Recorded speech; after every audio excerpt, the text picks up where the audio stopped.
2026 খেলা হয়ে গেল।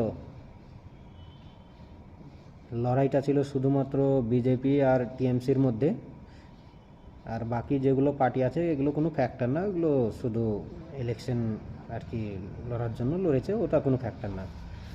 এবার কথা হচ্ছে 15 বছর আমি দেখলাম টিএমসির সরকার, এবার 5 বছর দেখব বিজেপির সরকার।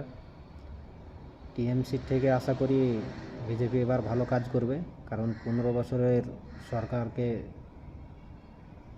জনগণ ভোট না দিয়ে বিজেপিকে ভোট দিয়ে সরকারে নিয়ে এসছে। আমার বাবা সিপিএমের টাইমে ভোট করতো, সিপিএমকে ভোট করতো। সেই সময় আমরা ছোটো ছোটো আসছিলাম আর কি, আমাদের 8-9 বছর বয়স, আমরা দেখেছিলাম।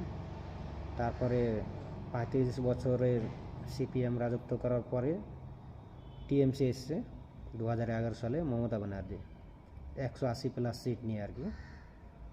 প্রথমবার মমতা ব্যানার্জি সরকার গঠন করার পর সে সিপিএমের থেকে ভালো কাজ করেছিল।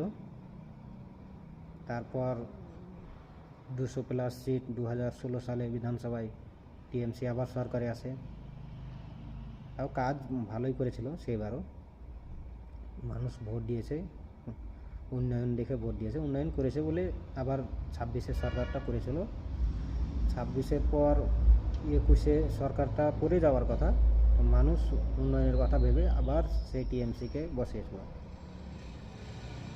এবার কথা হচ্ছে 2026, এবার টিএমসিকে সরিয়ে দিয়েছে বাংলার জনগণ, এবার ভোট দিয়েছে বিজেপিকে। এবার কথা হচ্ছে কি যে বিজেপি টিএমসির থেকে ভালো কাজ করে দেখাতে হবে, তাহলে সে আবার 15-20 বছর রাজত্ব করবে। আর যদি তার থেকে খারাপ কাজ করে তো 5 বছর পর আবার জনগণ সিদ্ধান্ত নেবে। আশা করি সিপিএমের থেকে টিএমসি ভালো কাজ করেছে 15 বছর, আমাদের 35 বছরে যা না হয়েছে টিএমসি 15 বছরে তার থেকে বেশি করেছে, অনেক কিছু উন্নয়ন করেছে, অনেক, বলতে গেলে শেষ হবে না। এবার বিজেপির পালা, এবার টিএমসি 15 বছরে যত কাজ না করেছে তার থেকে বেশি 5 বছরে কাজ করে দেখাতে হবে বিজেপিকে। মানুষ ভরসা করে ভোট দিয়েছে, অবশ্যই আশা করি কাজ ভালো করবে, উন্নয়ন ভালো করবে বিজেপি। কারণ বিজেপিও চাইছে কি যে সেরকম না হয়ে যাক, যেরকম সিপিএম চলে গেছে, একবার জিরো হয়ে গেছে,